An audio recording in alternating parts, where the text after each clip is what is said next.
इस लोकतंत्र, इस महापर्व में मैं यही कहना चाहता हूं कि इस लोकतंत्र में सबको अधिकार है और इस लोकतंत्र में मैं भी एक भागीदारी हजारीबाग लोकसभा क्षेत्र से, मैं भी झारखंड पार्टी से एक उम्मीदवार हूं। जनता के बीच में किन मुद्दों को लेकर के जाएंगे? जनता के बीच में मुद्दे बहुत सारे हैं। आज झारखंड अलग हुए 24 साल हो गए, यह जनता जान रही है, जनता जाहिर है इस चीज़ को कि झारखंड में बेरोजगारी की समस्या सबसे ज़्यादा है, पलायन की सबसे ज़्यादा समस्या है और स्थानीय लोगों को रोज़गार नहीं मिल पाती है, जिसके कारण यह झारखंड पार्टी के रूप में मैं हजारीबाग लोकसभा क्षेत्र से उम्मीदवार के रूप में खड़ा हूँ। नॉमिनेशन के बाद के क्या मापदंड होंगे आप लोगों के, कैसे जन संपर्क अभियान चलाएंगे इसके बाद? बिल्कुल मापदंड, यहाँ लोग और क्या कर रहे हैं मुझे पता नहीं, लेकिन मुझे ये पता है कि मैं झारखंड पार्टी का उम्मीदवार हूं और बहुत तरीके से, बहुत ढंग से, बहुत मजबूती के साथ चुनाव लड़ूंगा। ये केंद्रीय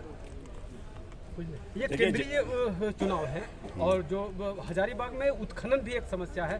भूगर्भ संपदाओं से भरा पड़ा हुआ हमारा क्षेत्र है, लगातार भूगर्भ संपदाओं का दोहन हो रहे हैं और एक भी औद्योगिक विकास लगातार आज़ादी के बाद से अभी तक हजारीबाग में देखने को नहीं मिला है। क्या कहना चाहेंगे आप?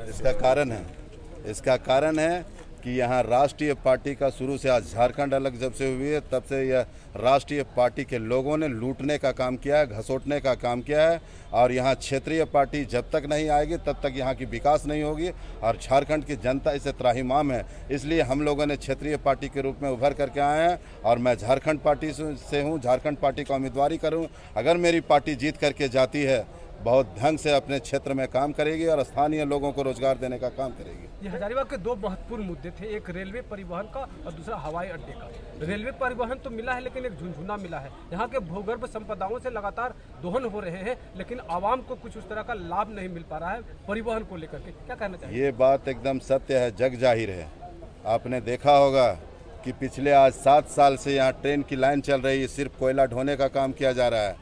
यहाँ कोई पैसेंजर ढोने का काम नहीं किया जा रहा है, सिर्फ कोयला का दोहन हो रहा है और ये आप लोग की यहाँ जनता और हमारे मीडिया बंधु मान्यवर सब हैं, इस दूर दूर तक ये पहुँचाना आप लोग की काम है और आप लोग से मैं नम्र निवेदन करता हूँ कि इसको पूरे क्षेत्र में, पूरे झारखंड में इस मैसेज को दीजिए कि सिर्फ कोयला ढोने का काम किया जा रहा है। यहाँ एनडीए सहित INDIA के सहित ही सारे पार्टियों के स्टार प्रचारक दिखे, आपके स्टार प्रचारक कौन? मेरा स्टार प्रचारक, मैं यहाँ का क्षेत्रीय पार्टी हूँ और क्षेत्रीय पार्टी का हमारे देखिए केंद्रीय पार्टी के सारे मेंबर और पदाधिकारी लोग पहुँचे हुए हैं, कार्यकारी के अध्यक्ष लोग पहुँचे हुए हैं, यही मेरा स्टार प्रचारक और पूरी जनता।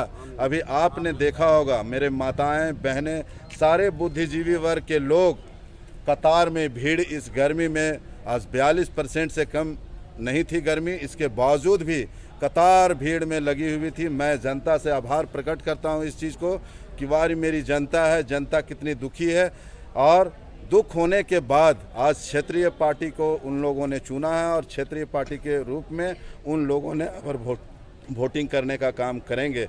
जनता से मुझे बहुत आभार प्रकट है और बहुत समर्थन मिल रही है। कितना दौरा किए क्षेत्र का? लगभग 5 विधानसभा है, 5 विधानसभा में मैंने दौरा कर चुका हूं और दौरा करने के बाद मैं गांव-गांव तक पहुंचने का कोशिश कर रहा हूं। समय कम है लेकिन फिर भी कोशिश करता हूं कि मैं जन जन तक पहुंचूंगा। जनता का समर्थन बहुत अच्छी मिल रही है और आप लोगों ने देखा होगा, चाहे लोकसभा हो या विधानसभा हो, यह निर्णय मेरे सदर विधानसभा का पब्लिक तय करती है कि इस बार किसको चुनना है और यह तय कर चुकी है। यह जो लोकसभा का चुनाव है, लोकसभा का प्रतिनिधि चुनाव नहीं लड़ते, यहाँ की जनता लड़ती है और जनता का अपार समर्थन मेरे साथ है। बड़ा नेता का कहना है कि उनको संपर्क करके आपके अपने पार्टी में कब्जा करना चाह रहे हैं। आपको सोच किसी को नहीं बदल सकते हैं, उन लोग का सोच है आज तक शुरू से रहा है कि हजारीबाग लोकसभा क्षेत्र हो या विधानसभा क्षेत्र हो, झारखंड 24 साल अलग हुए होगा और दोनों राष्ट्रीय पार्टी का शासन रहा है। इन्होंने छल किया है, लूटने का काम किया है, लोगों को मैनेज करने का काम किया। मैं मैनेज होने वाले में से कभी नहीं होऊंगा, इसके लिए मर जाऊंगा। मैं अपना स्वाभिमान को नहीं बेच सकता हूं और मैं जनता के सामने खरा उतरूंगा। चुनाव चाहे हार हो या मेरी जीत हो, जनता के साथ मैं जुड़ा हुआ रहूंगा। जी एक बात बताइए, जैसे मान लिया जाए आप कुछ जनता चुन लेती है, फिर कौन सी समस्या का समाधान पहला करेंगे? बहुत सारे समस्याएं हैं। अब मैं ग्रामीण क्षेत्र से बिलोंग करता हूं और ग्रामीण क्षेत्र में दूर दूर तक न बिजली का व्यवस्था है, न पानी का और न ही रोड का। बिजली अभी 24 घंटे में सिर्फ 2 से 3 घंटे रहती है। सबसे पहले बिजली को सुदृढ़ मैंने करूंगा, रोजगार देने का काम करूंगा। जो स्थानीय लोग हैं, युवा शिक्षित जो बेरोजगार हैं, उसको स्थानीय स्तर पर रोजगार देने का काम करूंगा। उसके बाद यहाँ जो सबसे बड़ा मुद्दा है पलायन, इस लोकसभा क्षेत्र में लगभग 3 लाख लोग मजदूर आज अदर स्टेट में जाते हैं। इन लोगों को मैं रोकथाम करने का मैं काम करूंगा। यह पूरा मेरा विश्वास और मेरी पार्टी विश्वास के साथ यह कहती है, अगर मुझे मौका मिलता है लोकसभा क्षेत्र से, यहाँ की जनता से, मैं यह इस पर खरा उतरूंगा और खरा उतरने के बाद मैं जनता के लिए काम करूंगा।